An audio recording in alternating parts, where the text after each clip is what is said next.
হোয়াটসঅ্যাপের এই একটি সিকিউরিটি সেটিং অন রাখলে আপনার হোয়াটসঅ্যাপ আর কখনো হ্যাক হবে না।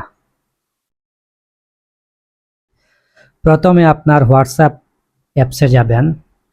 ঢোকার পর উপরে ডান দিকে 3 ডট মেনুতে ক্লিক করবেন। তারপর নিচের সেটিংয়ে ক্লিক করবেন। তারপর অ্যাকাউন্টে ক্লিক করবেন। তারপর সিকিউরিটি নোটিফিকেশন এই অপশনে ক্লিক করবেন। তারপর show security notification on this device এটা অন করে দিবেন। এটা অন করলে আপনার হোয়াটসঅ্যাপে কেউ লগ ইন করলে আপনার কাছে নোটিফিকেশন চলে আসবে। কেউ ইচ্ছা করলেও আপনার হোয়াটসঅ্যাপ অ্যাকাউন্ট কেউ হ্যাক করতে পারবে না। আপনি বুঝতে পারবেন অন্য কোনো ডিভাইসে আপনার হোয়াটসঅ্যাপ অ্যাকাউন্ট লগ ইন হচ্ছে।